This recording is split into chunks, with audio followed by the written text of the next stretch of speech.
क्योंकि हमारे लिए जरूरी था इसको। अब स्थानीय सरकार ही है हमारा टॉपिक, लोकल गवर्नमेंट ही है, पार्ट 2 की चर्चा करेंगे हम लोग। तो स्थानीय सरकार में हमने आपको कल बताया था कि आर्टिकल 243 तक हमने पढ़ा था। आर्टिकल 243 के विषय में हम लोग चर्चा की शुरुआत करने जा रहे हैं। आर्टिकल 243 क्या कहता है? ये पंचायतों की संरचना के बारे में बताता है कि 3 स्तर की पंचायतें हैं, वो पंचायतें कैसे बनाई जाती हैं। तो जो तीनों स्तर की पंचायतें हैं, पहला स्तर है ग्राम स्तर, दूसरा स्तर है मध्य स्तर, और तीसरा स्तर है जिला स्तर। ये 3 स्तर की पंचायतें हैं।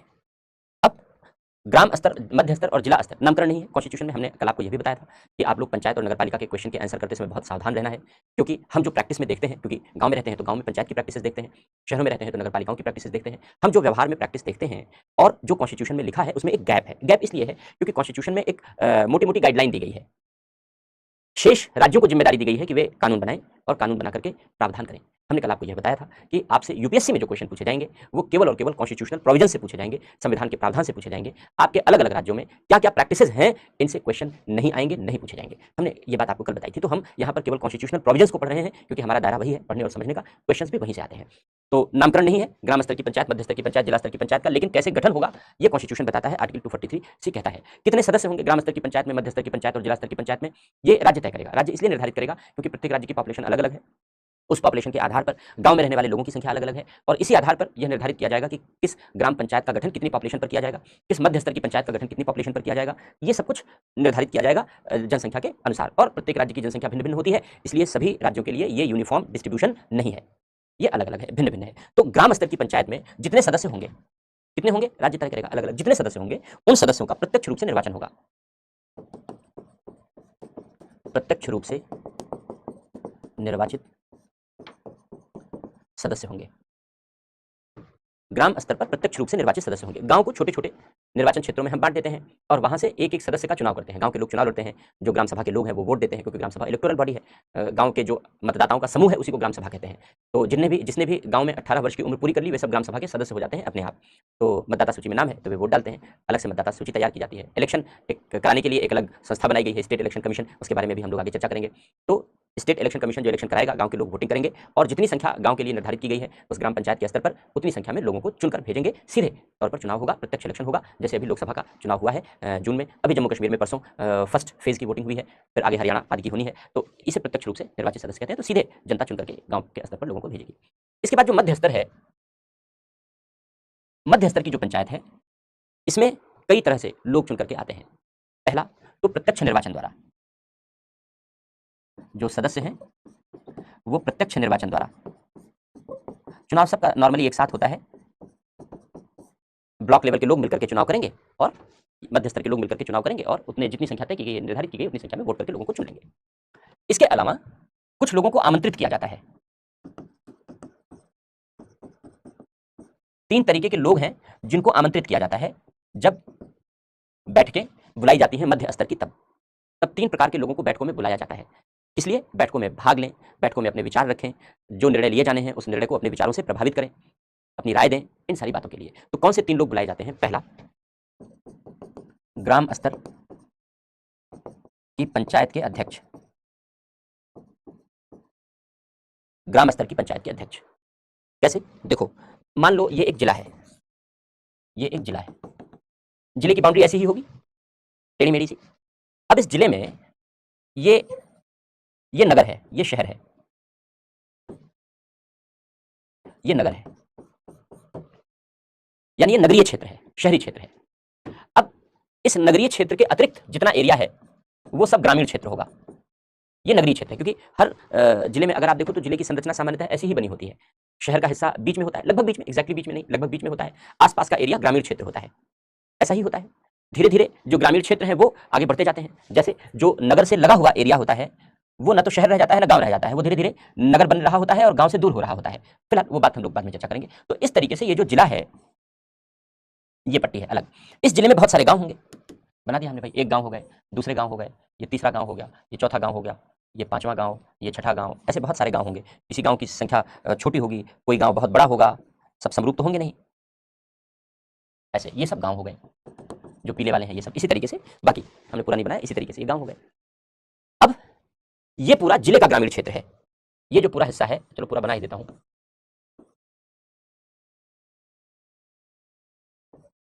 ये पूरा जिले का ग्रामीण क्षेत्र है, ये पूरा जिले का ग्रामीण क्षेत्र है, बीच वाला नगर है, बाकी ये जिले का ग्रामीण क्षेत्र है। अब इस जिले के ग्रामीण क्षेत्र में ये तो गांव हो गए छोटे छोटे पीले पीले, तो इस गांव में एक पंचायत होगी, इस गांव में दूसरी पंचायत होगी, इस गांव में तीसरी पंचायत होगी, हर गांव में पंचायत अलग अलग होगी। अब कुछ गांवों को मिला के मध्य स्तर बनाते हैं, जैसे कलर चेंज करके आपको बताते हैं, ग्रीन ले लिया मैंने। मान लो कि इनको मिला करके एक ब्लॉक बना दिया हमने, ये हो गया ब्लॉक नंबर 1, एक ब्लॉक हो गया, एक मध्य स्तर हो गया। इसी तरीके से दूसरा कलर ले लेते हैं, इसकी सीमा से लेकर के और ये हो गया ब्लॉक नंबर 2, ये हो गया ब्लॉक नंबर 2। तो आप देखो एक ब्लॉक में यानी एक मध्य स्तर में एक से अधिक गांव आ रहे हैं, एक से अधिक गांव आ रहे हैं। इस तरीके से जब मध्य स्तर की पंचायत बनाई जाएगी तो इस पूरे मध्य स्तर को एक निर्वाचन क्षेत्र माना जाएगा और यहाँ के लोग वोट करेंगे और उसके अंतर्गत जितनी गांव पंचायतें आएंगी उन सारी गांव पंचायतों के अध्यक्ष बैठकों में भाग लेने आएंगे। ये ग्राम स्तर की पंचायत के अध्यक्ष बैठकों में भाग लेने आएंगे। इसके अलावा आमंत्रित सदस्यों में से लोकसभा के सदस्यों को बुलाया जाएगा, लोकसभा प्लस विधानसभा के सदस्य भाग लेने आएंगे। कौन लोग? क्योंकि लोकसभा में तो बहुत सदस्य हैं, 543 मेंबर हैं, हर राज्य की विधानसभा में भी बहुत सारे सदस्य हैं, तो किनको भाग लेने के लिए बुलाया जाएगा? लोकसभा और विधानसभा के वे सदस्य भाग लेने के लिए बुलाए जाएंगे जिनका निर्वाचन क्षेत्र पूर्णतः या अंशतः उस पंचायत में आता हो। लोकसभा और विधानसभा के ऐसे सदस्यों को बैठकों में बुलाया जाएगा जिनका निर्वाचन क्षेत्र यानी विधानसभा क्षेत्र, संसदीय क्षेत्र उस पंचायत में पूरी तौर पर आता हो या उनके निर्वाचन क्षेत्र का कोई हिस्सा उस पंचायत में आता हो, तो उनको बैठकों में भाग लेने के लिए बुलाया जाएगा। इसी तरीके से राज्यसभा, और अगर राज्य में विधान परिषद है, तो हर राज्य में होती नहीं है, चर्चा कर चुके हैं हम लोग, कुछ राज्यों में ही होती है, वर्तमान समय में केवल 6 राज्यों में है, समझ चुके हैं, पढ़ चुके हैं। तो राज्यसभा और विधान परिषद के सदस्य भी बुलाए जाएंगे बैठकों में भाग लेने के लिए। किन सदस्यों को बैठकों में भाग लेने के लिए बुलाया जाएगा? उन्हीं सदस्यों को बैठकों में भाग लेने के लिए बुलाया जाएगा जो उस क्षेत्र में यानी उस पंचायत क्षेत्र में मतदाता के रूप में पंजीकृत हों। जो उस क्षेत्र में मतदाता के रूप में, वोटर के रूप में पंजीकृत होंगे, उनका निर्वाचन क्षेत्र पूरी तरीके से आएगा। तो ये आमंत्रित सदस्य होते हैं, बैठकों में भाग लेने के लिए बुलाए जाते हैं। इसी तरीके से जो जिला स्तर की पंचायत है, जिला स्तर की पंचायत में भी 2 तरीके के मेंबर होंगे। अब देखो यहां पर एक बात और ध्यान रखनी है कि ग्राम स्तर की पंचायत में किसी को आमंत्रित नहीं किया जाता, यहां कोई आमंत्रित सदस्य नहीं होता, केवल निर्वाचित सदस्य होते हैं। लेकिन जो मध्य स्तर की पंचायत है वो इन दोनों से मिलकर के बनती है, निर्वाचित सदस्यों से भी और आमंत्रित सदस्यों से भी।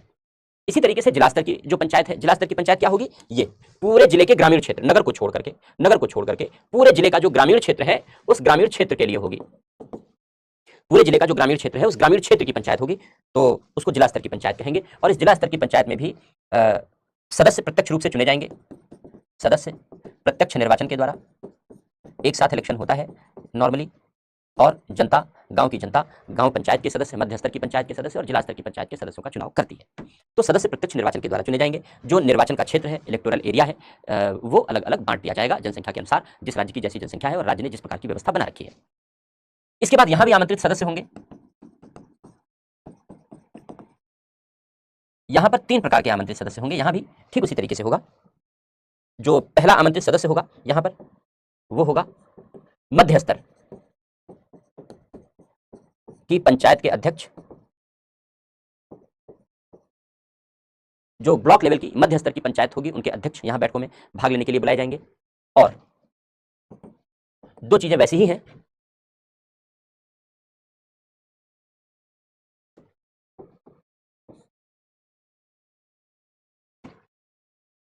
लोकसभा और विधानसभा, राज्यसभा और विधान परिषद के सदस्य ठीक उसी तरीके से बुलाए जाएंगे। लोकसभा और स्टेट लेजिस्लेटिव असेंबली, राज्यसभा और स्टेट लेजिस्लेटिव काउंसिल। जैसे लोकसभा और विधानसभा के सदस्यों के बारे में यहाँ प्रावधान है, एज इट इज यहाँ पर कॉपी पेस्ट होगा। जो राज्यसभा विधान परिषद के सदस्य हैं वहाँ as it is copy paste होगा, इसलिए मैंने बना दिया, आप लिख लीजिएगा समय निकाल करके। लोकसभा और विधानसभा के वे सदस्य जिनका निर्वाचन क्षेत्र पूर्णतः या अंशतः उस पंचायत के क्षेत्र में आता हो वो बैठकों में भाग लेने के लिए आमंत्रित किए जाएंगे। और राज्यसभा और राज्य विधान परिषद के वे सदस्य जो उस क्षेत्र में मतदाता के रूप में पंजीकृत होंगे वो बैठकों में भाग लेने के लिए आमंत्रित किए जाएंगे।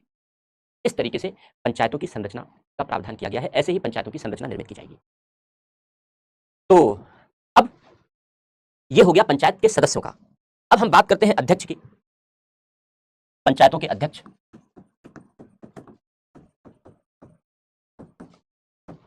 इसी आर्टिकल में है। पंचायतों का जो अध्यक्ष है इसका कोई नामकरण कॉन्स्टिट्यूशन में नहीं है। अलग अलग राज्यों में अलग अलग व्यवस्था है। जैसे आप देखते हो किसी राज्य में ग्राम स्तर के पंचायत के अध्यक्ष को ग्राम प्रधान कहते हैं, कहीं कहीं सरपंच कहते हैं। अलग अलग राज्यों में अलग अलग प्रावधान है, तो नामकरण नहीं है। ब्लॉक स्तर यानी मध्य स्तर के पंचायतों के मुखिया को उत्तर प्रदेश जैसे राज्यों में प्रमुख कहते हैं, ब्लॉक प्रमुख ही ब्लॉक प्रमुख होता है। जो जिला स्तर की पंचायत है उसे कहीं जिला परिषद कहते हैं, कहीं जिला पंचायत कहते हैं, नामकरण अलग अलग है और उनके अध्यक्ष के नाम भी अलग अलग है। तो ये सारी चीजें डिफरेंट डिफरेंट है, स्टेट ने बनाए हैं, हम केवल कॉन्स्टिट्यूशन की बात कर रहे हैं। तो जो पंचायतों के अध्यक्ष होंगे ग्राम स्तर, मध्य स्तर और जिला स्तर। अब देखो आपके यहाँ ग्राम प्रधान कैसे चुना जाता है? आप कहोगे सर हम सीधे वोट देते हैं, वोट देकर के ग्राम प्रधान चुनते हैं। ज्यादातर ऐसा ही, अधिकतर ऐसा ही है। लेकिन अगर हमने ये आंसर कर दिया हमारा आंसर गलत हो जाएगा। अगर एग्जाम में पूछा गया और हमने ये आंसर लिख दिया तो हमारा ये आंसर गलत हो जाएगा। क्यों? क्योंकि हमने बताया कि इस भाग का जो हम लोग भाग पढ़ रहे हैं इसमें आप जो क्वेश्चन करेंगे, जो क्वेश्चन पूछा जाएगा उसमें आप जो प्रैक्टिस देख रहे हैं उसके आधार पर आंसर नहीं करना, वो करोगे तो गड़बड़ हो जाएगा। जो कॉन्स्टिट्यूशन में मेंशन किया गया है उसके आधार पर आंसर करना है। तो कॉन्स्टिट्यूशन क्या कहता है?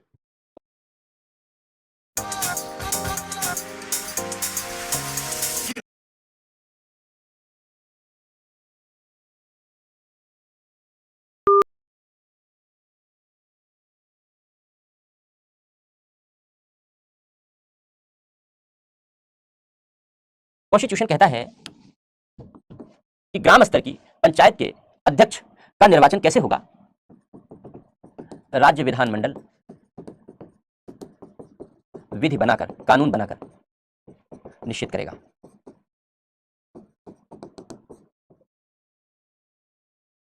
समझ रहे हैं इस बात को?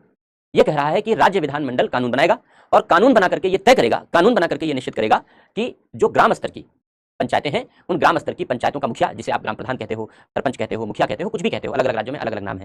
तो क्योंकि नामकरण कॉन्स्टिट्यूशन में नहीं है तो राज्य विधानमंडल कानून बना करके बताएगा कि वो कैसे आएगा। जनता के द्वारा सीधे चुना जाएगा या इनडायरेक्टली चुना जाएगा या मनोनीत होगा, क्या कैसे होगा कॉन्स्टिट्यूशन नहीं बताता। राज्य विधानमंडल विधि बनाकर तय करेगा। लेकिन जो मध्य स्तर की पंचायत है उस मध्य स्तर की पंचायतों का अध्यक्ष कैसे आएगा? कॉन्स्टिट्यूशन कहता है कि जो मध्य स्तर की पंचायत के सदस्य हैं अपने में से किसी एक को अध्यक्ष चुनेंगे, जिसको आप ब्लॉक प्रमुख कहते हो। उत्तर प्रदेश जैसे राज्यों में, अलग अलग राज्यों में अलग अलग नाम है। तो जो मध्य स्तर की पंचायत होगी उस मध्य स्तर की पंचायत का जो मुखिया होगा, अध्यक्ष होगा, वो जो सदस्य चुनकर आए हैं उन सदस्यों के द्वारा अपने में से ही चुना जाएगा। यानी ब्लॉक स्तर पर जितने सदस्य चुनकर आए हैं उन सदस्यों में से लोग मिलकर किसी एक को ब्लॉक प्रमुख बना देंगे, यानी मध्य स्तर की पंचायत का मुखिया बना देंगे। इसका अर्थ यह हुआ कि यह अप्रत्यक्ष निर्वाचन होगा।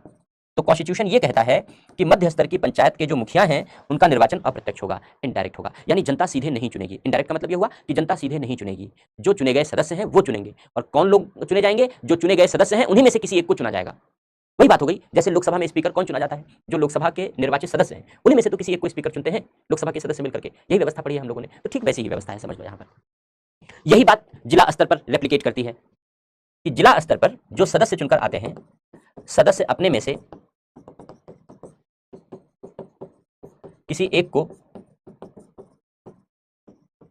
अध्यक्ष चुनेंगे। इसका मतलब यह हुआ कि यहां भी अप्रत्यक्ष निर्वाचन होगा, इनडायरेक्ट इलेक्शन होगा यहां भी। तो ये पंचायतों के सदस्य और अध्यक्षों के निर्वाचन के विषय में प्रावधान है। अब ये ध्यान रखना कि इन्हें हटाना भी तो होगा। इन्हें हटाने के लिए कोई प्रावधान कॉन्स्टिट्यूशन में नहीं किया गया है। राज्य विधानमंडल विधि बनाएंगे, विधि बनाकर ये प्रावधान करेंगे कि सदस्यों को, पंचायतों को यदि हटाना है तो कैसे पद से हटाया जाएगा, कैसे पद से हटाया जाएगा। कॉन्स्टिट्यूशन इस बारे में वर्णन नहीं करता। हर राज्य में अलग अलग प्रैक्टिसेस हैं, तो उन प्रैक्टिसेस से हमारा कोई लेना देना नहीं, क्योंकि यूपीएससी के एग्जाम में उन प्रैक्टिसेस से क्वेश्चन पूछे नहीं जाते हैं। क्वेश्चन कॉन्स्टिट्यूशन से आता है, इस पार्ट से। ये तो हो गया पंचायतों के गठन और संरचना के बारे में। अब पंचायतों के गठन और संरचना के बाद हम लोग पंचायतों के में आरक्षण के विषय में चर्चा कर लेते हैं। आर्टिकल 243D पंचायतों में आरक्षण का प्रावधान करता है। आरक्षण का प्रावधान करता है, कैसे करता है? अनुसूचित जातियों के लिए, अनुसूचित जनजातियों के लिए और ओबीसीज के लिए, अदर बैकवर्ड क्लासेस, महिलाओं के लिए। चार बातें हम लोग यहां पर समझेंगे। रिजर्वेशन का प्रावधान भी किया गया है। कैसे रिजर्वेशन का प्रावधान किया गया है? अनुसूचित जातियों के लिए जो आरक्षण होगा वो जनसंख्या के अनुपात में होगा, जनसंख्या के अनुपात में आरक्षण। इसका मतलब है गांव में जितनी अनुसूचित जातियों की संख्या होगी उसके आधार पर गांव में उतनी सीटें आरक्षित होंगी। मध्य स्तर पर अनुसूचित जातियों की जितनी जनसंख्या होगी उस आधार पर मध्य स्तर पर सीटें आरक्षित होंगी। पूरे जिले में अनुसूचित जातियों की जितनी संख्या होगी उसके आधार पर जिला स्तर पर सीटें आरक्षित होंगी। तो आरक्षण जनसंख्या के आधार पर होगा। इसी तरीके से अध्यक्ष के पद भी आरक्षित होंगे। यहाँ पर जनसंख्या राज्य की जनसंख्या को आधार माना जाएगा। अनुसूचित जनजातियों के लिए भी जनसंख्या के अनुपात में आरक्षण दिया जाएगा। हर लेवल पर 3 लेवल है, तीनों लेवल पर जनसंख्या के अनुपात में आरक्षण का प्रावधान होगा, राज्य करेगा, क्योंकि हर राज्य में जनसंख्या अलग अलग है। कहीं कहीं किसी जिले में कोई अनुसूचित जाति नहीं होंगे, ऐसा भी हो सकता है। किसी किसी जिले में कोई अनुसूचित जनजाति नहीं होंगे, ऐसा भी हो सकता है। तो वहां कोई स्थान इनके लिए आरक्षित नहीं होगा, क्योंकि जहां होंगे वहीं उनका स्थान आरक्षित होगा जनसंख्या के अनुपात में।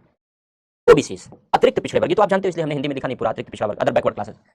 अदर बैकवर्ड क्लासेस के लिए ध्यान रखना, संविधान में आरक्षण नहीं दिया गया है, लेकिन हम लोग क्या देखते हैं व्यवहार में, हर राज्य में ओबीसी को रिजर्वेशन दिया गया है। देखते हैं ना हम लोग, हर राज्य में ओबीसी के लिए, अतिरिक्त पिछड़े वर्गों के लिए आरक्षण है, लेकिन कॉन्स्टिट्यूशन में मेंशन नहीं है, संविधान में आरक्षण का प्रावधान नहीं किया गया है। तो अदर बैकवर्ड क्लासेस के लिए आरक्षण नहीं, इसको ऐसे लिख लो कि संविधान में वर्णन नहीं है, संविधान में वर्णन नहीं है, लेकिन स्टेट चाहे तो रिजर्वेशन दे सकता है। तो राज्य द्वारा रिजर्वेशन आरक्षण दिया जा सकता है। तो कॉन्स्टिट्यूशन नहीं बताता है, कॉन्स्टिट्यूशन में मेंशन नहीं है, लेकिन स्टेट चाहे तो रिजर्वेशन प्रोवाइड कर सकता है, स्टेट रिजर्वेशन दे सकता है, और राज्यों ने दिया है। अब देखो डिफरेंसेस ध्यान में रखना, ऑप्शन बनाएंगे तो ऑप्शन में आपको कंफ्यूज करने के लिए कुछ भी लिख सकते हैं, और अगर आपने बहुत केयरफुली चीजों को नहीं समझा है तो क्वेश्चन करते समय गलतियां होने की संभावना रहती है। महिलाओं के लिए 1/3 स्थान आरक्षित है।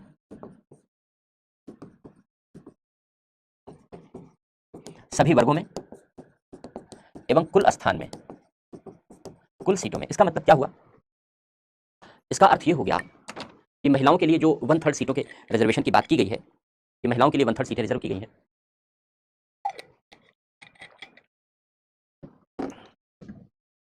अनुसूचित जाति की जितनी सीटें आरक्षित होंगी, अनुसूचित जाति के लिए जितनी सीटें आरक्षित होंगी, उन आरक्षित सीटों का 1/3 स्थान अनुसूचित जाति की महिलाओं के लिए आरक्षित होगा। ध्यान से सुनो, अनुसूचित जनजातियों के लिए जितनी सीटें आरक्षित होंगी, उन आरक्षित सीटों का 1/3 स्थान अनुसूचित जनजाति की महिलाओं के लिए आरक्षित होगा। यदि अतिरिक्त पिछड़े वर्गों को आरक्षण दिया गया है तो अतिरिक्त पिछड़े वर्गों के लिए जितनी सीटें आरक्षित होंगी, उन आरक्षित सीटों का 1/3 स्थान अतिरिक्त पिछड़े वर्ग की महिलाओं के लिए आरक्षित होगा। जो सीटें अनारक्षित हैं, जिनका आरक्षण नहीं किया गया है, जिसको आप जनरल कैटेगरी कह देते हो, तो जो सीटें अनारक्षित हैं, उन अनारक्षित वर्ग में 1/3 स्थान अनारक्षित वर्ग की महिलाओं के लिए रिजर्व होगा, आरक्षित होगा, और इस प्रकार कुल सीटों का 1/3 स्थान महिलाओं के लिए रिजर्व होगा, महिलाओं के लिए आरक्षित होगा। ये जितना रिजर्वेशन है, प्रक्रिया क्या होगी? ये जितना रिजर्वेशन है वो चक्रानुक्रम में होगा, चक्रानुक्रम के आधार पर होगा, यानी चक्री घूमती रहेगी, चक्रानुक्रम के आधार पर होगा, रोटेशन के आधार पर होगा, चक्री घूमती रहेगी, तो चक्री घूमती रहेगी, रोटेशन के आधार पर होगा। इसका अर्थ यह है कि कोई भी सीट एक वर्ग के लिए हमेशा के लिए आरक्षित न हो सके, इसका भी ध्यान रखा गया है, इसलिए रिजर्वेशन रोटेट होता रहेगा। आज कोई सीट अनुसूचित जाति के लिए आरक्षित है, हो सकता है अगली बार वो अनुसूचित जनजाति के लिए हो, या ओबीसी के लिए हो, या अनरिजर्व्ड हो, डिपेंडिंग कि वहां की डेमोग्राफी कैसी है, वहां का जनांकीय परिदृश्य कैसा है, वहां किस तरीके के लोग रह रहे हैं, कितनी जनसंख्या में किसकी संख्या है। तो इस तरीके से सीटें रोटेट होंगी। एक बार कोई सीट महिला के लिए रिजर्व कर दी गई तो अगली बार वो महिला के लिए रिजर्व नहीं होगी, जिससे कोई एक स्थान हमेशा के लिए महिलाओं के लिए रिजर्व न हो। तो ये सारा रिजर्वेशन रोटेशन के आधार पर होगा। ये रोटेशन कैसे वर्क करेगा, इसके लिए स्टेट लेजिस्लेचर कानून बनाएगा, विधि बनाएगा, राज्य सरकार उस कानून के अंतर्गत प्रक्रिया निर्धारित करेगी और उस प्रक्रिया के आधार पर इस रोटेशन को लागू किया जाएगा, जिससे कोई भी एक सीट हमेशा के लिए किसी एक वर्ग के लिए आरक्षित न हो सके। तो ये रोटेशन के बारे में प्रावधान हो गया, रिजर्वेशन के बारे में प्रावधान हो गया। अब कार्यकाल, आर्टिकल बहुत इंपॉर्टेंट नहीं है लेकिन लिख दे रहा हूं, 243E कार्यकाल, पंचायतों का कार्यकाल कितना होगा, प्रावधान बहुत इंपॉर्टेंट है। अब जो हम चर्चा करने जा रहे हैं, इस चर्चा में आर्टिकल इंपॉर्टेंट नहीं है 243E, लेकिन इस आर्टिकल के सारे प्रावधान इंपॉर्टेंट है, क्वेश्चन पूछे जा चुके हैं। तो प्रत्येक पंचायत का कार्यकाल 5 वर्ष होगा, और 5 वर्ष की काउंटिंग कब से शुरू होगी? प्रथम अधिवेशन की तिथि से। इसका मतलब यह हुआ जिस दिन पंचायत की पहली बैठक शुरू होगी, चुने जाने के बाद, जब पंचायत चुन ली जाएगी, चुने जाने के बाद जब पंचायत की पहली बैठक शुरू होगी, प्रथम अधिवेशन, पहली बैठक शुरू होगी, उस बैठक की तारीख से 5 वर्ष तक पंचायत का कार्यकाल रहेगा। 5 वर्ष पूर्ण होने से पहले नई पंचायत के लिए चुनाव, नई पंचायत के लिए चुनाव कार्यकाल पूर्ण होने से पहले कराया जाएगा। मैंडेटरी है, मैंडेटरी है, बाध्यकारी है कि जो नई पंचायत होगी, नई पंचायत के लिए भी इलेक्शन कराना होगा, लेकिन नई पंचायत के लिए इलेक्शन पुरानी पंचायत का कार्यकाल पूरा होने से पहले करा लिया जाएगा, जिससे कि जैसे ही पुरानी पंचायत का कार्यकाल पूरा हो नई पंचायत कार्य करने लगे, गैप ना आवे। तो निरंतरता बनाए रखने के लिए यह प्रावधान कर दिया गया। तीसरी बात, यह भी देखा गया है विगत वर्षों में कि राज्य सरकारें प्रायः पंचायतों का मनमाना विघटन करती रही हैं। तो कॉन्स्टिट्यूशनल अमेंडमेंट ने राज्य सरकारों के इस मनमानेपन के विरुद्ध पंचायतों को प्रोटेक्शन प्रदान किया है, संरक्षण प्रदान किया है। कैसे संरक्षण प्रदान किया गया है? आर्टिकल 243 क्लॉज ई इसी प्रोटेक्शन के बारे में समझाता है, इसी प्रोटेक्शन के बारे में भी बताता है। कैसे बताता है?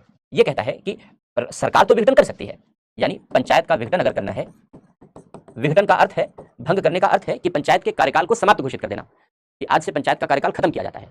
तो अगर पंचायत का विघटन करना है तो राज्य सरकार करेगी। विघटन का मतलब हमने आपको बताया, जैसे लोकसभा डिसॉल्व होती है, राज्य विधानसभा डिसॉल्व हो सकती है, उसी तरीके से ये पंचायत भी डिसॉल्व हो सकती है तीनों स्तर की। तो राज्य सरकार किया जा सकता है, राज्य सरकार के द्वारा किया जा सकता है। किस आधार पर किया जाएगा? कोई ग्राउंड कॉन्स्टिट्यूशन में मेंशन नहीं है, कोई आधार संविधान में वर्णित नहीं है।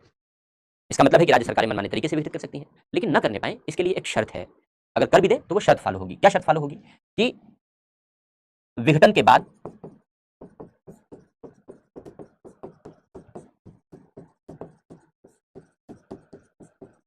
नई पंचायत के लिए चुनाव कराना होगा। विघटन के बाद नई पंचायत के लिए चुनाव कराना होगा। और विघटन के बाद नई पंचायत के लिए चुनाव कब होगा? विघटन की तिथि से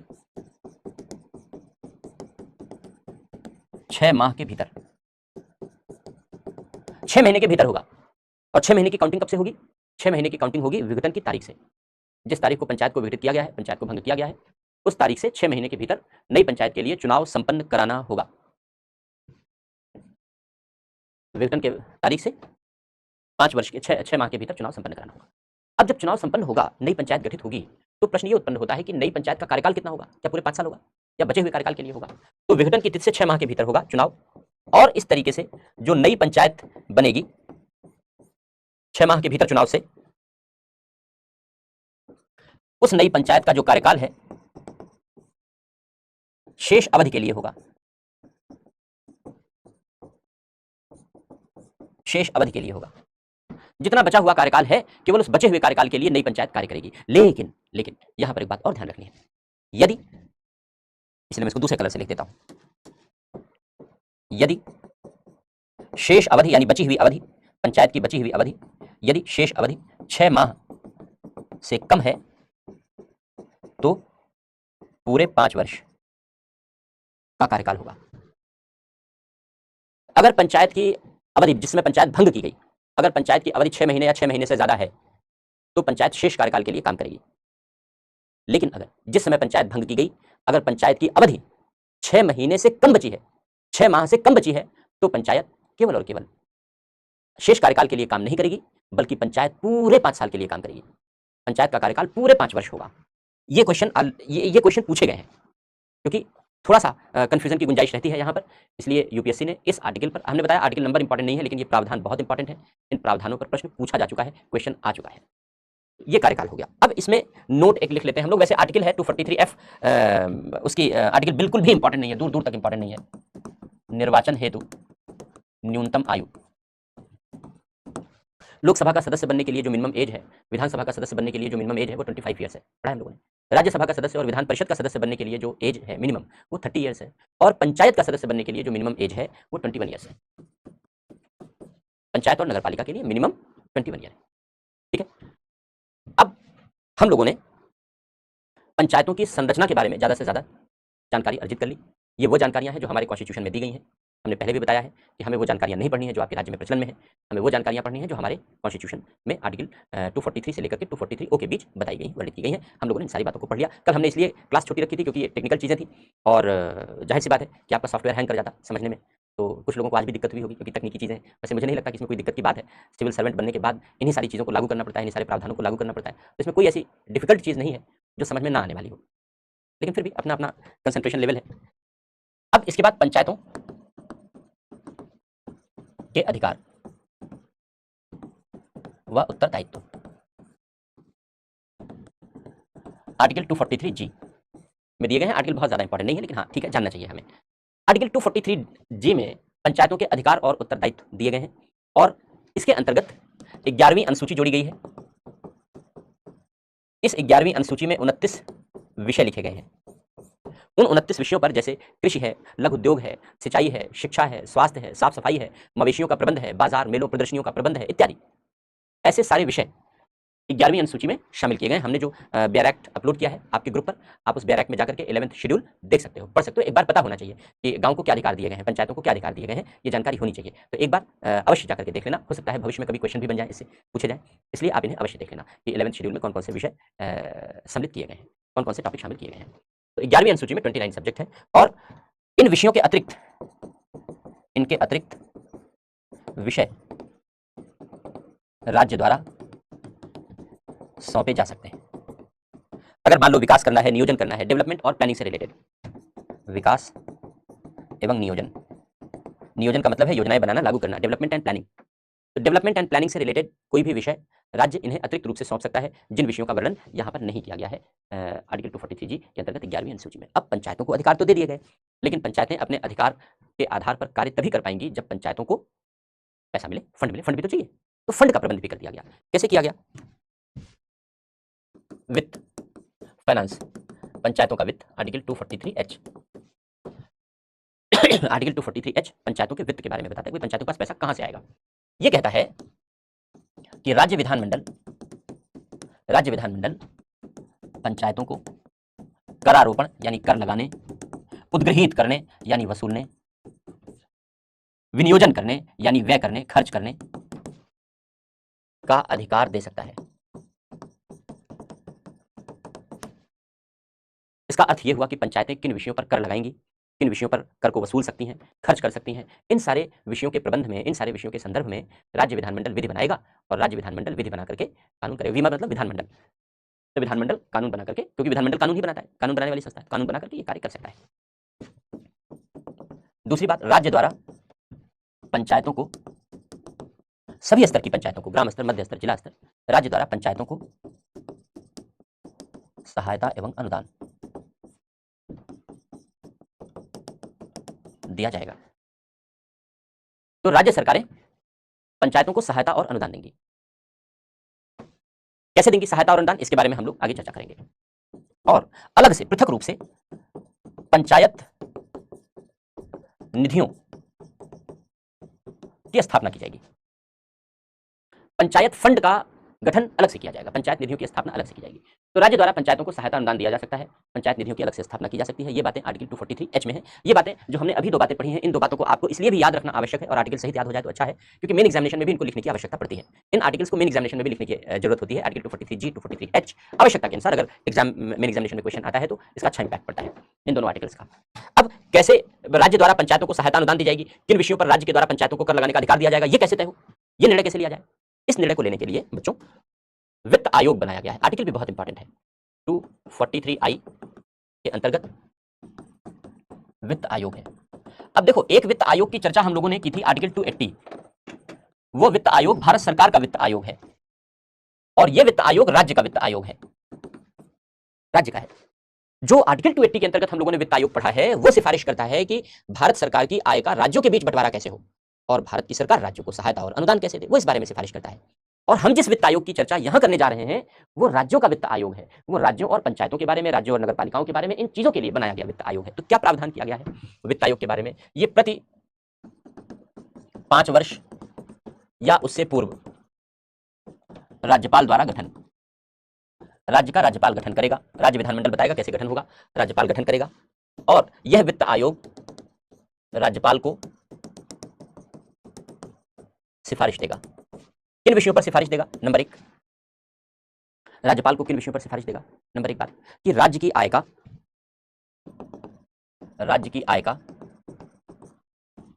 पंचायतों के मध्य वितरण के विषय में। राज्य की जितनी टोटल इनकम है, उस इनकम में से पंचायतों को कितना पैसा दिया जाएगा, कैसे दिया जाएगा, इसके बारे में। दूसरी बात, राज्य द्वारा पंचायतों को सहायता एवं अनुदान देने के विषय में। राज्य पंचायतों को, जैसे भारत सरकार राज्यों को देती है सहायता और अनुदान, इसी तरीके से जो राज्य की सरकारें हैं वो पंचायतों को सहायता और अनुदान देंगी। तो ये वित्त आयोग बताएगा कि कैसे सहायता और अनुदान दिया जाएगा। पंचायतों द्वारा करारोपण, करारोपण मतलब कर का आरोपण, कर लगाना आदि के विषय में पंचायतें किस विषय पर कर लगा सकती हैं, किस विषय पर कर वसूल सकती हैं, किस विषय पर कर को खर्च कर सकती हैं, इन सारी बातों के विषय में जो हमने अभी यहां लिखा था कि राज्य विधानमंडल पंचायतों को कर लगाने यानी करारोपण वसूलने, उद्गृहित करने, व्यय करने, विनियोजन करने का अधिकार दे सकेगा। यह अधिकार राज्य विधानमंडल इसी की सिफारिश पर देता है, वित्त आयोग की सिफारिश पर देता है। वित्त आयोग जो सिफारिश करेगा उसी के आधार पर निर्णय लिया जाएगा। चौथी बात, पंचायतों के सुदृढ़ वित्तीय हित के लिए, पंचायतों के सुदृढ़ वित्तीय हित के लिए, इसका मतलब यह हुआ कि पंचायतों की वित्तीय स्थिति को मजबूत बनाने के लिए, सरल भाषा में कहें कि पंचायतों की वित्तीय स्थिति को मजबूत बनाने के लिए जो सिफारिशें करना चाहे कर सकता है। पंचायतों की वित्तीय स्थिति को मजबूत बनाने के लिए जो सिफारिशें करना चाहे कर सकता है। और अगली बात, राज्यपाल द्वारा जो विषय सौंपे जाए, पंचायतों के संदर्भ में राज्यपाल जो विषय वित्त आयोग को सौंपेगा, वित्त आयोग उन विषयों के संबंध में राज्यपाल से सिफारिशें करेगा। इन्हीं सिफारिशों के आधार पर वित्तीय स्थिति को मजबूत बनाने का निर्णय लिया जाता है। तो ये वित्त आयोग हो गया, आर्टिकल 243 आई। अब राज्य का निर्वाचन आयोग है, आर्टिकल भी इंपॉर्टेंट है 243 के, ये हमारे लिए जरूरी नहीं है। राज्य निर्वाचन आयोग जैसे लोकसभा या संसद, राज्य विधानमंडल, इन सबके निर्वाचन के लिए एक स्वतंत्र और निष्पक्ष आयोग, निर्वाचन आयोग की कल्पना भारत के स्तर पर की गई है, ठीक उसी तरीके से राज्य के स्तर पर एक राज्य निर्वाचन आयोग की कल्पना की गई है। इसका प्रावधान कॉन्स्टिट्यूशन में मेंशन कर दिया गया है। इस राज्य निर्वाचन आयोग का जो प्रमुख होगा, इसका जो अध्यक्ष होगा, वो राज्य निर्वाचन आयुक्त होगा। स्टेट इलेक्शन कमिश्नर होगा। ये जो राज्य निर्वाचन आयुक्त है, इस राज्य निर्वाचन आयुक्त के लिए इसकी नियुक्ति, पदमुक्ति और सेवा शर्तों के विषय में प्रावधान कॉन्स्टिट्यूशन में लिख दिया गया है। क्या लिखा गया है? कॉन्स्टिट्यूशन कहता है कि इसकी नियुक्ति राज्यपाल के द्वारा की जाएगी। इसकी नियुक्ति राज्यपाल करेगा। किसे बनाएगा राज्यपाल? राज्य निर्वाचन आयुक्त। कॉन्स्टिट्यूशन में कहीं लिखा नहीं है, लेकिन ये स्वाभाविक सी बात है। जैसे हम लोग जब निर्वाचन आयोग पढ़ेंगे तो बताएंगे कि निर्वाचन कराना व्यवहार में तकनीकी और जटिल कार्य है, आसान कार्य नहीं है। इतने बड़े देश में इलेक्शन संपन्न कराना बहुत जटिल कार्य होता है। इसलिए जिसे इलेक्शन का अनुभव हो, निर्वाचन कराने का अनुभव हो, उसे सामान्यतः यहाँ नियुक्ति दी जाती है। तो जनरली ब्यूरोक्रेट यहाँ पर नियुक्त होते हैं, हालांकि कोई ऐसी योग्यता लिखी नहीं है। तो राज्यपाल नियुक्त करेगा राज्य निर्वाचन आयुक्त को। कितने समय के लिए नियुक्त करेगा, कितनी सैलरी मिलेगी, क्या कुछ होगा, ये सब कॉन्स्टिट्यूशन में मेंशन नहीं है। कार्यकाल कितना होगा, कैसी सेवा शर्तें कैसी होंगी, इन सब के विषय में राज्य विधानमंडल कानून बनाएगा और कानून बना करके प्रावधान करेगा। तो राज्य विधानमंडल विधि द्वारा प्रावधान करेगा कितना कार्यकाल होगा, तमाम बातें। लेकिन जो पदमुक्ति का तरीका है, रिमूवल का तरीका है, यानी पद से हटाने का तरीका है, वो कॉन्स्टिट्यूशन में मेंशन कर दिया गया है, जिससे कि राज्य के निर्वाचन आयोग को राजनीतिक दबाव से मुक्त रखा जा सके। क्या प्रावधान किया गया? प्रावधान ये किया गया कि जैसे उच्च न्यायालय के न्यायाधीश पद से हटाए जाते हैं, उसी तरीके से राज्य निर्वाचन आयुक्त भी पद से हटाया जाएगा, उच्च न्यायालय के न्यायाधीश की भांति। अब उच्च न्यायालय के न्यायाधीश कैसे पद से हटाए जाते हैं? उच्च न्यायालय के न्यायाधीश पद से उसी तरीके से हटाए जाते हैं जो तरीका उच्चतम न्यायालय के न्यायाधीशों को हटाने के लिए वर्णित है, लिखा है, हम लोगों ने पढ़ा है। उच्चतम न्यायालय के न्यायाधीश उस तरीके से हटाए जाते हैं जो तरीका आर्टिकल 124 क्लॉज 4 और क्लॉज 5 में दिया गया है। यही बात है, ये हम लोगों ने सारी चीजें पढ़ी है। तो इसका मतलब है, और वो तरीका क्या है कि राष्ट्रपति हटाता है संसद के द्वारा पारित किए गए प्रस्ताव के आधार पर। यह व्यवस्था इसलिए अपनाई गई है जिससे कि यह सुनिश्चित किया जा सके कि जो राज्यों के निर्वाचन आयुक्त हैं वो निष्पक्ष होकर के अपनी भूमिका का निर्वाह कर सके। तो निष्पक्षता को बनाए रखने का प्रावधान किया गया है। हालांकि व्यवहार में हम लोग कुछ गड़बड़ियां देखते हैं। मैं किसी मुख्यमंत्री का नाम लेकर के एग्जाम्पल नहीं दूंगा, क्योंकि आप तुरंत मेरे ऊपर कोई भी आरोप लगा देते हैं कि आप इस पॉलिटिकल पार्टी को सपोर्ट करते हैं, इस पॉलिटिकल पार्टी के अपोज में है, इसलिए मैं नाम तो नहीं लूंगा। लेकिन राज्यों में ऐसे भी अवसर आए हैं जब जिस दल की सरकार राज्य में रही है, उस दल के कार्यकर्ताओं ने मिलकर के राज्य निर्वाचन आयुक्त को खूब पीटा है, खूब कूटा है ढंग से, और FIR तक दर्ज नहीं की गई है, क्योंकि राजनीतिक दल के कार्यकर्ताओं के द्वारा ऐसा किया गया है। तो संविधान में निष्पक्षता बनाए रखने का प्रावधान तो है, लेकिन जब निष्पक्षता बनाए रखने का प्रयास किया जाता है तो इस तरीके की गुंडागर्दी, इस तरीके के लक्षण राज्य में दिखलाई पड़ते रहे हैं। तो ये एक चिंता का विषय है, जिससे कि राज्यों में कभी कभी इलेक्शन नकारात्मक तरीके से प्रभावित होता है। तो ये हम लोगों ने राज्य निर्वाचन आयोग के बारे में चर्चा कर ली। अब पंचायत के बारे में चर्चा कंप्लीट हो गई। इसके अतिरिक्त जितनी भी चीजें हैं वो सारी कॉन्स्टिट्यूशन में नहीं है पंचायतों के बारे में। इसके अतिरिक्त अगर कोई प्रावधान आता है तो उन प्रावधानों के लिए फिर आपको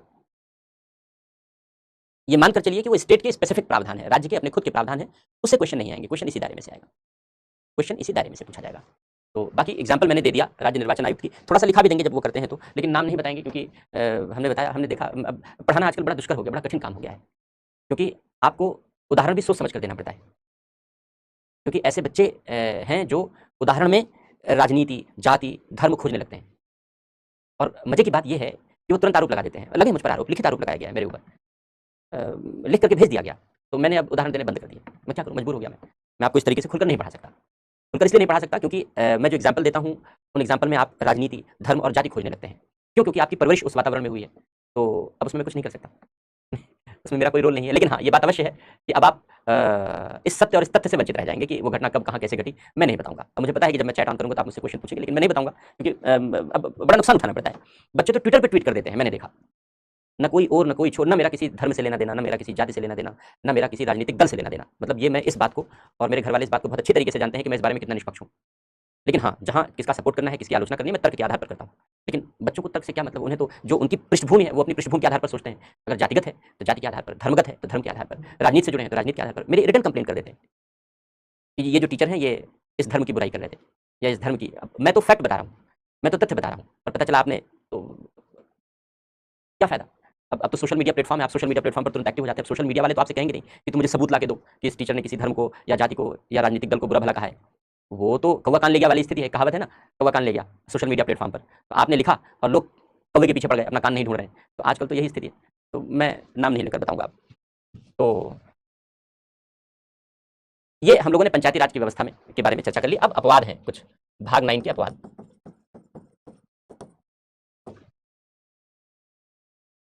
पंचायती राज व्यवस्था के अपवाद, तो क्या अपवाद है पंचायती राज व्यवस्था के, ये बात कॉन्स्टिट्यूशन में लिख दी गई, इसका मतलब ये हुआ कि जो कॉन्स्टिट्यूशनल प्रोविजन है वो कुछ जगहों पर लागू नहीं होंगे, कहाँ लागू नहीं होंगे, हम लोग उन सारी बातों के विषय में यहाँ पर चर्चा कर लेते हैं जो कॉन्स्टिट्यूशन में लिखे हैं आर्टिकल 243 में।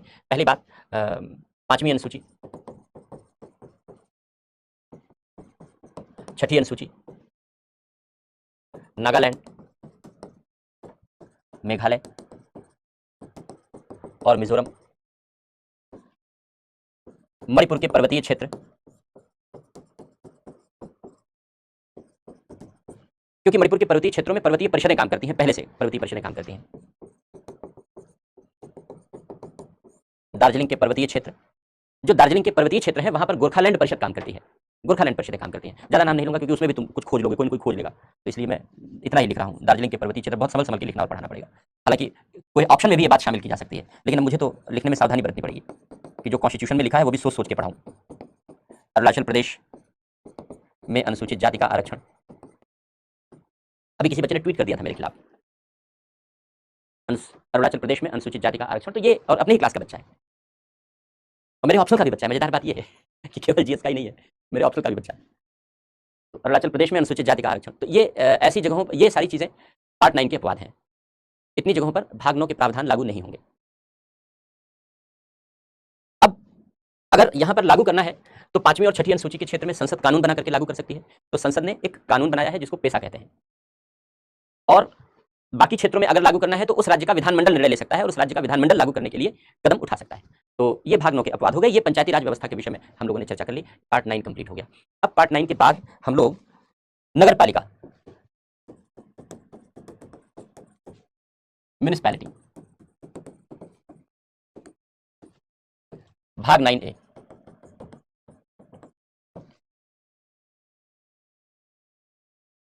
भाग 9A नगर पालिका के विषय में हम लोग चर्चा कर रहे हैं। तो पंचायतों के बारे में हम लोगों ने चर्चा की। अब देखो यहाँ पर पंचायतों और नगर पालिकाओं में ज़्यादातर प्रोविजंस, ज़्यादातर प्रावधान सिमिलर हैं, एक जैसे हैं, कोई डिफरेंस नहीं है, बस केवल आर्टिकल्स अलग अलग हो जाते हैं, अनुच्छेद अलग अलग हो जाते हैं, बाकी कोई अंतर नहीं है, बाकी कोई अंतर नहीं है। लेकिन कुछ चीज़ों में जो स्ट्रक्चरल फॉर्मेट अलग है, संरचनात्मक अंतर है, उस संरचनात्मक अंतर के विषय में हम लोग यहाँ पर चर्चा कर ले रहे हैं। आर्टिकल 243 क्लॉज पी से लेकर के आर्टिकल 243 जेड जे तक के प्रावधान नगर पालिकाओं के संबंध में संविधान में शामिल किए गए हैं, उन्हीं प्रावधानों के विषय में हम यहाँ पर चर्चा करेंगे। तो सबसे पहले महानगर को डिफाइन किया गया है, यानी जब कोई शहरी क्षेत्र है, नगरीय क्षेत्र है, जैसे हमने बताया कि मान लो ये जिला है,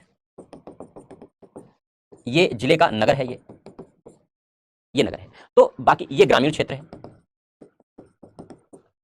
ये ग्रामीण क्षेत्र है। तो ग्रामीण क्षेत्र में तो पंचायतें होंगी 3 स्तर की, गांव के स्तर पर, मध्य स्तर पर और जिला स्तर पर। बाकी जो नगर है, इस नगर में म्युनिसिपैलिटी होगी, नगर पालिका होगी।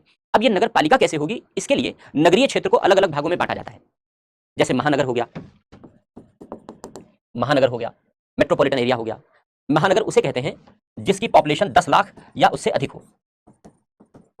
जब किसी नगर की पॉपुलेशन 10 लाख या उससे अधिक हो तो उसे महानगर घोषित कर दिया जाएगा, मेट्रोपॉलिटन एरिया घोषित कर दिया जाएगा। इसके अतिरिक्त बड़े नगर होंगे, छोटे नगर होंगे, बड़े नगर होंगे, छोटे नगर होंगे। बड़े नगर को कहते हैं बृहत्तर नगरीय क्षेत्र, छोटे नगर को कहते हैं लघुतर नगरीय क्षेत्र। अब बड़े नगर, छोटे नगर, ये सब कौन होंगे, ये राज्यपाल घोषित करेगा।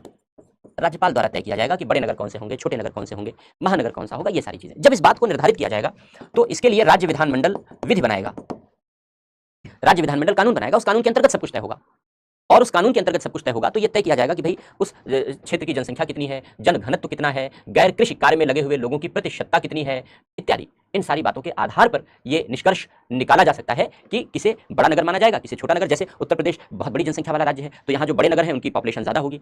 सिक्किम बहुत छोटा स्टेट है, तो वहाँ नगर, बड़े नगर को निर्धारित करने का जो पॉपुलेशन क्राइटेरिया है वो बहुत छोटा होगा। हर स्टेट वाइज डिफरेंट डिफरेंट होगा, अलग अलग होगा। इसमें एक क्षेत्र और होगा, वो है संक्रमणकालीन क्षेत्र। संक्रमणकालीन क्षेत्र उसे कहेंगे जो क्षेत्र गांव से नगर में बदल रहे हैं, ट्रांजिशन की फेज में है। इसका मतलब क्या हुआ, इसका अर्थ यह हुआ कि ये जो नगर है, ये जो नगर है, हर नगर से लगा हुआ एक हिस्सा ऐसा होगा, हर नगर से लगा हुआ एक हिस्सा ऐसा होगा जहां नगरीय संरचनाएं ज्यादा होंगी, नगर के लक्षण ज्यादा होंगे। नगर के लक्षण क्या है भाई, खेती नहीं होगी। शहरों में खेती कहां होती है, गांव में होती है ना। तो यहां खेती नहीं होगी, व्यापार कारोबार अधिक होगा, जनघनत्व ज्यादा होगा, गैर कृषि कार्य में लगे लोग ज्यादा होंगे, कृषि कार्य में लगे हुए लोग कम होंगे। यही तो बातें हैं। तो जहां इस तरीके के लक्षण आने लगते हैं वो नगरीय क्षेत्र की ओर जाने लगता है, और जहां किसानी के खेती के कार्य होते हैं वहां वो ग्रामीण क्षेत्र कहलाता है। हर शहर के आसपास का इलाका, हर नगर के आसपास का इलाका ऐसा अवश्य होता है जो पहले गांव रहा है और धीरे धीरे गांव से शहर में बदल रहा है। गांव से शहर में इसलिए बदल रहा है क्योंकि पहले तो गांव था लेकिन अब गांव नहीं रह गया, क्योंकि वहां शहरी संरचनाएं विकसित हो रही हैं, वहां खेती कम हो रही है धीरे धीरे, गैर कृषि कार्य बढ़ रहे हैं इत्यादि इत्यादि, जनघनत्व बढ़ रहा है इत्यादि इत्यादि। तो शहरी संरचनाएं जन्म लेने लगती हैं। तो ऐसे क्षेत्र को, ये जो एरिया है, ये एरिया संक्रमणकालीन क्षेत्र कहलाता है, संक्रमणकालीन क्षेत्र कहलाता है। ये जो संक्रमणकालीन क्षेत्र है इसको भी नगरीय क्षेत्र में ही काउंट किया जाता है, नगर पालिका के पर्पस से। नगर पालिका के पर्पस से इसको भी नगरीय क्षेत्र में काउंट करते हैं। तो 4 एरिया हो गए। एक तो महानगर हो गया जिसकी पॉपुलेशन 10 लाख से ज्यादा हो, दूसरा बड़ा नगर हो गया, बृहत्तर नगरीय क्षेत्र हो गया, वो राज्य पॉपुलेशन के हिसाब से तय करेगा। छोटे नगर हो गए, ये भी राज्य पॉपुलेशन के हिसाब से तय करेगा। और संक्रमणकालीन क्षेत्र हो गए जो नगर के आसपास के इलाके हैं, जो कभी विशुद्ध गांव थे लेकिन अब गांव नहीं रह गए हैं, अब गांव नहीं रह गए, शहर में बदल रहे हैं। तो ये क्षेत्र हो गए नगरीय क्षेत्र, असंक्रमणकालीन क्षेत्र। अब इन सब में देखो किस तरीके से नगर पालिका का वर्णन किया गया है, हम लोग यहाँ पर चर्चा कर लेते हैं। तो संरचना, जो नगर पालिकाएं हैं, या इसको ऐसा करते हैं, 2 हेडिंग बनाते हैं। एक बनाते हैं नगरीय क्षेत्र और दूसरा बनाते हैं नगर पालिकाएं, म्युनिसिपैलिटीज। नगरीय क्षेत्र को बांटा गया है महानगर में, बृहत्तर नगरीय क्षेत्र में, इसको कहते हैं लार्जर अर्बन एरिया, इसको मेट्रोपॉलिटन एरिया कहते हैं, और अगला है लघुतर नगरीय क्षेत्र, स्मॉलर अर्बन एरिया, और अंतिम है संक्रमणकालीन क्षेत्र।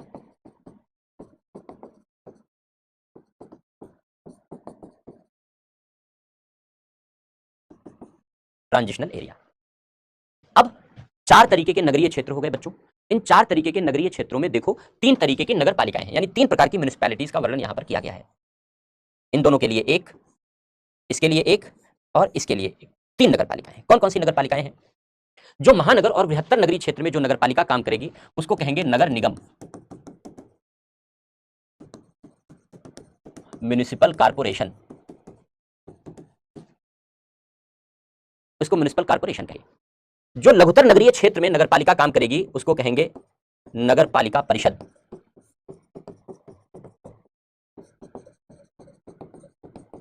Municipal council. और जो संक्रमणकालीन क्षेत्र में नगरपालिका काम करेगी उसको कहेंगे नगर पंचायत। अब देखो नाम नगर पंचायत है, लेकिन ये पंचायती राज का हिस्सा नहीं है, ये पीआरआई नहीं है, ये म्युनिसिपैलिटी का हिस्सा है। जब ये संविधान संशोधन लागू किया गया था तो इस पर क्वेश्चन खूब आते थे, क्योंकि लोग खूब कंफ्यूज थे। अब तो समझ गए सारी चीजें, अब तो अभ्यस्त हो गए सारी चीजें। तो ये हो गया नगर पंचायत। तो 3 तरीके की नगर पालिकाओं की व्यवस्था कॉन्स्टिट्यूशन में कर दी गई है। एक है नगर निगम, दूसरा है नगर पालिका परिषद और तीसरा है नगर पंचायत। तो 4 तरीके के नगरीय क्षेत्र में 3 प्रकार की नगर पालिकाओं का प्रावधान किया गया है। यह है आर्टिकल 243। क्यों? आर्टिकल इंपॉर्टेंट नहीं है उतना, इसलिए हमने शुरुआत में जोर नहीं दिया। बिल्कुल ये नगर पालिकाओं के गठन के बारे में है। अब नगर पालिकाएं बनती कैसे हैं, उनकी संरचना कैसे निर्मित होती है। तीनों प्रकार की नगर पालिकाएं, चाहे नगर निगम हो, नगर पालिका परिषद हो, नगर पंचायत हो। अब देखो पंचायतों का नामकरण नहीं किया गया है कॉन्स्टिट्यूशन में, राज्यों पर छोड़ दिया गया कि आप कर लो, लेकिन नगर पालिकाओं का नामकरण कॉन्स्टिट्यूशन में कर दिया गया है, बता दिया गया है कि कौन कौन नगर पालिकाएं होंगी, कैसे इनकी संरचना निर्मित होगी। तीनों प्रकार की नगर पालिकाओं की संरचना एक जैसे निर्मित होती है। की संरचना कैसे निर्मित होगी? एक तरीके से निर्मित होगी, एक ही तरीके से। पहला, निर्वाचित सदस्य होंगे, निर्वाचित सदस्य होंगे। दूसरा, मनोनीत सदस्य होंगे तीनों प्रकार की नगर पालिका में। और तीसरा, आमंत्रित सदस्य होंगे। 3 तरीके के लोग होंगे। कैसे निर्वाचित सदस्य होंगे? देखो, जो आप नगरीय क्षेत्र में रहते होंगे आपको पता होगा कि नगरीय क्षेत्र को छोटे छोटे वार्ड में बांटा जाता है, चुनाव क्षेत्रों में बांटते हैं, निर्वाचन क्षेत्र में बांटते हैं। उस निर्वाचन क्षेत्र को वार्ड कहते हैं, वार्ड कहते हैं। प्रत्येक वार्ड से सदस्य चुनकर आते हैं, डायरेक्ट इलेक्शन होता है, हम सीधे वोट देते हैं वार्ड के सदस्यों को। तो निर्वाचित सदस्य प्रत्येक वार्ड से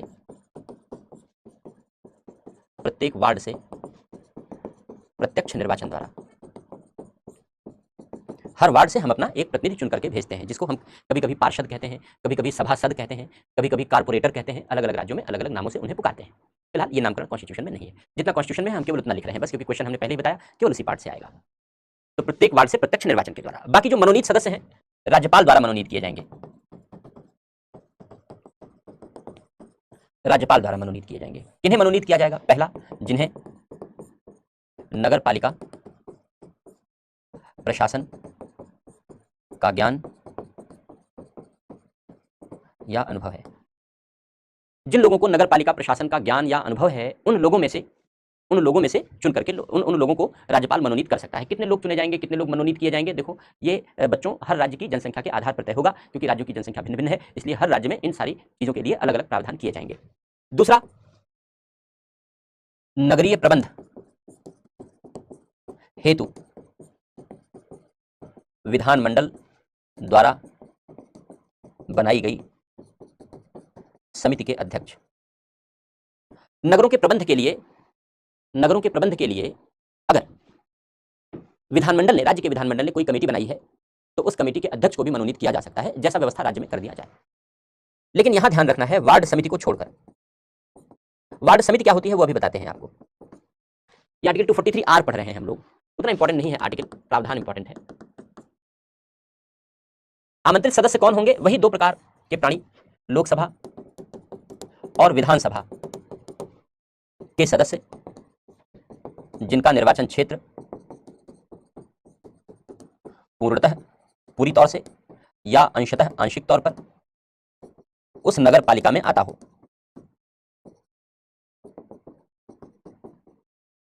उस नगर पालिका में आता हो वे आएंगे। और राज्यसभा, और अगर राज्य में विधान परिषद है तो विधान परिषद के सदस्य जो उस नगर पालिका में मतदाता के रूप में पंजीकृत हों, क्योंकि उनका कोई निर्वाचन क्षेत्र तो होता नहीं है, तो जो उस क्षेत्र में मतदाता के रूप में पंजीकृत होंगे उनको भाग लेने के लिए बुलाया जाएगा। ये हर नगर पालिका, प्रत्येक नगर पालिका की संरचना है। ऐसे ही प्रत्येक नगर पालिका मिलकर के बनेगी। इन नगर पालिकाओं का अध्यक्ष कौन होगा, उनका चुनाव कैसे होगा, उन्हें कैसे पद से हटाया जाएगा, इन सारी बातों के विषय में कॉन्स्टिट्यूशन मौन है। कॉन्स्टिट्यूशन नहीं बताता, वो कहता है कि राज्य विधानमंडल विधि बनाएगा, विधि बनाकर इन सारी बातों के विषय में प्रावधान करेगा, तो इनके बारे में नहीं बताया गया है। अब जो बात बताई गई है, इसके बाद महत्वपूर्ण बात वो है वार्ड समितियां। ये आर्टिकल भी इंपॉर्टेंट है, आर्टिकल 243S। वो क्यू और आर था, पहले क्यू था फिर आर था, ये एस है, सब कैपिटल है। वार्ड समितियां, वार्ड कमिटीज। वार्ड समितियां क्या होती हैं? वार्डों के बीच सहयोग के लिए, मामलों का प्रबंध करने के लिए बनाई जाती हैं ना। जैसे मान लो कि भाई आप जिस जगह पर रह रहे हो, आपका घर किसी एक वार्ड में आता है और आपके जो मित्र हैं उनका घर दूसरे वार्ड में आता है। सफाई वाला आया, उसने देखा हमको तो इसी वार्ड की जिम्मेदारी मिली हुई है, उस वार्ड की कोई जिम्मेदारी तो है नहीं, तो उसने अपने वार्ड की सफाई की, सारी गंदगी दूसरे वार्ड की तरफ धक्का दिया, पुश किया और चला गया। ये तो ठीक नहीं है, क्योंकि वार्ड से क्या मतलब, हमें तो शहर साफ रखना है, हमें तो राज्य साफ रखना है, हमें तो देश साफ रखना है। इसलिए सभी वार्डों के बीच एक कोऑर्डिनेशन होना चाहिए, एक सामंजस्य होना चाहिए, जिससे नालियों की सफाई हो, सड़कों की सफाई हो, कूड़ों का प्रबंध हो, मवेशियों का प्रबंध हो इत्यादि। इन सारे मामलों में सभी वार्ड के बीच एक कोऑर्डिनेशन बना रहे, एक सहयोग बना रहे, ये जरूरी है, क्योंकि तभी तो हमारा शहर साफ सुथरा होगा। यही वास्तव में नगर पालिकाओं की सबसे प्राथमिक जिम्मेदारी है, सबसे प्राथमिक उत्तरदायित्व है, ड्रेनेज सिस्टम अच्छा हो इत्यादि इत्यादि। तो इसी पर्पज से वार्ड समितियां बनाई जाती हैं। कैसे होता है वार्ड समितियों का गठन? या तो एक वार्ड से मिलकर होगा, एक वार्ड से मिलकर हो सकता है, या एक वार्ड से अधिक वार्डों को मिलाकर। अब प्री के लिए क्वेश्चन यहां पर यह है कि वार्ड समिति के गठन में केवल एक वार्ड भी शामिल हो सकता है, जरूरी नहीं कि एक से अधिक वार्डों को शामिल किया जाए। वार्ड समिति में एक वार्ड ही शामिल हो सकता है, जरूरी नहीं एक से अधिक वार्ड, ध्यान रखने वाली बात है। तो एक वार्ड को भी शामिल होकर के वार्ड समिति बन सकती है, एक वार्ड से अधिक वार्डों को मिलाकर भी वार्ड समिति बन सकती है। जब एक वार्ड से मिलकर के वार्ड समिति बनेगी तो इसका अध्यक्ष कौन होगा? अध्यक्ष वार्ड का प्रतिनिधि होगा। वार्ड का प्रतिनिधि वार्ड समिति का अध्यक्ष होगा। और अगर एक वार्ड से अधिक वार्डों को मिला करके वार्ड समिति बनती है तो वार्ड समिति का जो अध्यक्ष होगा वो वार्ड के सदस्य अपने में से किसी एक को चुनेंगे। वार्ड के सदस्य आपस में मिलकर के किसी एक को अध्यक्ष चुन लेंगे और वो वार्ड समिति का अध्यक्ष कहलाएगा। बाकी जो वार्ड समिति को क्या कार्य करना है, किस तरीके से कार्य करना है, वो सब राज्य विधानमंडल विधि बना करके निश्चित करेगा। कॉन्स्टिट्यूशन केवल इतनी बात करता है वार्ड समितियों के बारे में। इसके अतिरिक्त जितनी बातें हैं सब शेष पंचायतों की तरीके से हैं। कार्यकाल, आरक्षण, कार्यकाल इत्यादि पंचायतों की भांति। जैसे यहाँ रिजर्वेशन दिया गया अनुसूचित जातियों जनजातियों नगर ओबीसी के लिए, राज्य दे सकता है महिलाओं के लिए, वैसे ही यहाँ भी रिजर्वेशन दिए गए हैं, वैसे ही यहाँ भी सारे आरक्षण के प्रावधान किए गए हैं। जैसे राज्य वित्त आयोग, राज्य निर्वाचन आयोग की व्यवस्था पंचायतों के लिए की गई है, वैसे सारी व्यवस्था यहाँ की गई है। थोड़ा सा जो अंतर है वो हम यहाँ पर चर्चा अवश्य कर लेंगे, लेकिन दो आर्टिकल्स हैं जो आपको याद रखना है। एक तो याद रखना है वित्त आयोग के विषय में जो इंपॉर्टेंट बात है वो बता दे रहे हैं। वित्त आयोग आर्टिकल 243Y। देखो वित्त आयोग एक ही होता है, वित्त आयोग एक ही होता है, लेकिन आर्टिकल 243I के अंतर्गत वो पंचायतों के लिए सिफारिश करता है और आर्टिकल 243Y के अंतर्गत वो नगर पालिकाओं के लिए सिफारिश करता है। निर्वाचन आयोग आर्टिकल 243ZA। निर्वाचन आयोग एक ही होता है, स्टेट का इलेक्शन कमीशन एक ही होता है, लेकिन आर्टिकल 243K के अंतर्गत वो पंचायतों का इलेक्शन संपन्न कराता है और आर्टिकल 243ZA के अंतर्गत वो नगर पालिकाओं का इलेक्शन संपन्न कराता है। इलेक्शन कमीशन एक ही होता है। अब अंतर क्या है यहां पर? देखो अंतर है अधिकार। नगर पालिकाओं के अधिकार एवं उत्तरदायित्व, आर्टिकल 243W। अब आर्टिकल इंपॉर्टेंट नहीं है इसलिए मैं नहीं लिख रहा हूं, आप रेफरेंस के लिए चाहो तो समझ सकते हो। आर्टिकल 243W है, इंपॉर्टेंट बिल्कुल भी नहीं है आर्टिकल, लेकिन इंपॉर्टेंट क्या है कि इस आर्टिकल के अंतर्गत 12वीं अनुसूची जोड़ी गई है और इस 12वीं अनुसूची में 18 विषय लिखे गए हैं। उन 18 विषयों पर नगर पालिकाओं को कार्य करने का अधिकार दिया गया है। इसके अतिरिक्त भी राज्य विधानमंडल नगर पालिकाओं को कोई भी शक्तियां सौंप सकता है। इसके अतिरिक्त राज्य विधानमंडल द्वारा कोई कार्य सौंपा जा सकेगा, सौंप सकते हैं। इसके अतिरिक्त राज्य विधानमंडल कार्य सौंप सकता है। तो ये एक थोड़ी सी डिफरेंट चीज थी। और दूसरी बात ये है कि जैसे हम लोगों ने आर्टिकल 243H पढ़ा था, वैसे ही आर्टिकल 243X है यहाँ पर नगर पालिकाओं के वित्त के लिए। आर्टिकल इंपॉर्टेंट नहीं है, लेकिन मैं रेफरेंस के लिए केवल लिख दे रहा हूँ। इसमें बातें वैसी ही हैं जैसे हम लोगों ने वहाँ पर लिखी हैं, कोई अंतर नहीं है। जो चीज़ें हम लोगों ने पंचायतों के लिए लिखी हैं वो सेम चीज़ नगर पालिकाओं के लिए है कि वहाँ था राज्य विधानमंडल पंचायतों को कर लगाने का अधिकार देता है, यहाँ नगर पालिकाओं को कर लगाने का अधिकार देगा। वहाँ राज्य के द्वारा पंचायतों को सहायता अनुदान दी जाती है, यहाँ नगर पालिकाओं को सहायता अनुदान दिया जाएगा। जैसे वहाँ पंचायतों के लिए अलग निधियाँ हैं, वैसे यहाँ नगर पालिकाओं की अलग निधियाँ। प्रोविजन आइडेंटिकल है, बिल्कुल कोई अंतर नहीं है। इसके अलावा अपवाद, अपवाद में 3 क्षेत्र इसके अपवाद हैं। 5वीं अनुसूची के क्षेत्र इसके अपवाद हैं, 6ठी अनुसूची के क्षेत्र इसके अपवाद हैं और दार्जिलिंग के पर्वतीय क्षेत्र इसके अपवाद हैं। बस, बाकी एक्सेप्शन नहीं है, बाकी अपवाद नहीं है।